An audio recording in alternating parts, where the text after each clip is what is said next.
ভারত বাংলাদেশের চিরশত্রু। মোস্তাফিজুর রহমানের সাথে তারা যেই কাজটা করছে, মোস্তাফিজুর রহমানকে ইন্ডিয়ান প্রিমিয়ার লিগ কেকেআর অর্থাৎ কলকাতা টিম থেকে বয়কট করা হয়েছে। তারা রাজনীতি আর স্পোর্টস একসাথে মিলাই দিছে। তারা আমাদের চিরশত্রু, বাংলাদেশের চিরশত্রু হলো ভারত। এজন্যই বোধহয় মাওলানা ভাসানী বলেছিলেন যে, যে প্রজন্ম বুঝতে পারবে বাংলাদেশের চিরশত্রু ভারত, সেই প্রজন্ম জাতির শ্রেষ্ঠ সন্তান। কথা ক্লিয়ার। তিনি বলেছিলেন, কে বলছেন? মাওলানা ভাসানী বলেছিলেন যে, যে প্রজন্ম বুঝতে পারবে যে ভারত বাংলাদেশের চিরশত্রু, সে প্রজন্মই জাতির শ্রেষ্ঠ সন্তান। আমরা এখনো জাতির শ্রেষ্ঠ সন্তান হতে পারিনি। আমরা কি এখনো বুঝতে পারি না? আমরা কি এখনো জাতির শ্রেষ্ঠ সন্তান হতে পারি না? তারা যে আমাদের চিরশত্রু, আমরা কি সেটা এখনো বুঝতে পারি না?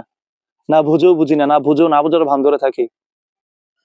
মোস্তাফিজ কোন রাজনীতিবিদ? মোস্তাফিজ কোন সময় কোন রাজনীতি নিয়ে কোনো কিছু করছেন, কোন রাজনীতি স্ট্যাটাস দিচ্ছেন বা কোনো কিছু এই বিষয়ে মাথামাতি করছেন? সে একজন খেলোয়াড়। এই ভারত আমাদের দেশের রাজনীতিবিদদেরকে, খুনিদেরকে, সন্ত্রাসীদেরকে, স্বৈরাচারকে তারা আশ্রয় দিবে, প্রশ্রয় দিবে। আমরা সেটার বিরুদ্ধে প্রতিবাদ করলে তাদের জ্বালাপোড়া শুরু হবে।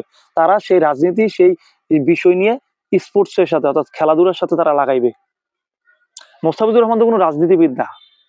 আমাদের দেশের স্বৈরাচার সরকারকে তারা আশ্রয় দিছে, প্রশ্রয় দিছে, খুনিদেরকে প্রশ্রয় দিছে, ফাঁসির রায় আসামিদেরকে তারা আশ্রয় দিয়ে রাখছে, প্রশ্রয় দিয়ে রাখছে, তারা তাদের আদলে রাখছে, তারা তাদের নিরাপত্তা দিয়ে রাখছে। তা আমরা এটা নিয়ে প্রতিবাদ করব, কথা বলবো। তারা এটা নিয়ে কষ্ট নেবে, তাদের স্বার্থে আঘাত লাগবে, তারা এটা নিয়ে জ্বালাপোড়া শুরু হবে তাদের। তারা সেটার ফিডব্যাক, সেটার উত্তর আমাদের খেলাধুলা নিয়ে দেবে। তাহলে যদি তারা যদি মোস্তাফিজুর রহমান, যেখানে মোস্তাফিজুর রহমান একটা নিরামিষ ভদ্র ছেলে, সহজ সরল ছেলে, সে কোনো সময় রাজনীতি করে না। একেবারে বাংলাদেশের ক্রিকেট প্লেয়ারদের মধ্যে সবচেয়ে সহজ সরল একজন ব্যক্তি হলো মোস্তাফিজুর রহমান। সেই মোস্তাফিজুর রহমানকে বয়কট করা মানে বাংলাদেশ ক্রিকেট বোর্ডকে বয়কট করা, বিসিবি কে বয়কট করা। বাংলাদেশের কোটি কোটি ক্রিকেট প্রেমীদের হৃদয়ে আঘাত করছে এই ভারত, হৃদয়ে ধাক কাটছে এই ভারত।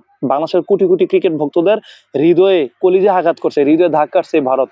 তো বাংলাদেশের মুস্তাফিজুর রহমানের স্বার্থে আঘাত লাগায়নি, গোটা বাঙালি জাতির স্বার্থে আঘাত লাগছে। গোটা বাঙালি জাতি অপমানিত হয়েছে এই ঘটনাকে নিয়ে। শুধু মুস্তাফিজুর রহমান অপমানিত হয়নি। আজ থেকে ভারতের কোনো টিভি চ্যানেল বাংলাদেশে চলবে না। ভারতের কোনো প্লেয়ার বাংলাদেশের কোনো প্রিমিয়ার লিগে খেলতে পারবে না। বাংলাদেশের কোনো ম্যাচ ভারতের মাটিতে গড়াবে না। ওয়ার্ল্ড কাপ হোক, যে কোনো ম্যাচ হোক, বাংলাদেশ ভারত ম্যাচ যদি ভারতের মাটিতে পড়ে বা বাংলাদেশের সাথে অন্য কোনো দলের ম্যাচ যদি ভারতের মাটিতে পড়ে, সেই ম্যাচ হবে না ভারতের মাটিতে, অন্য কোনো দেশে হবে। আজ থেকে ভারতকে আমরা বয়কট করলাম। ভারতের মাটিতে বাংলাদেশের কোনো প্লেয়ার খেলবে না, বাংলাদেশ জাতীয় টিম খেলবে না, বাংলাদেশের কোনো প্লেয়ার বাংলাদেশের প্রিমিয়ার লিগে খেলবে না। যদি বাংলাদেশের প্রিমিয়ার লিগের কোনো টিম ভারতের প্লেয়ারকে আনা হয়, এগুলা নিয়ে আমরা আগামীতে কথা বলবো। এবারের বিপিএল হয়তো কেমন হয়েছে জানি না, আগামীর বিপিএল আমরা বয়কট করতে চাই।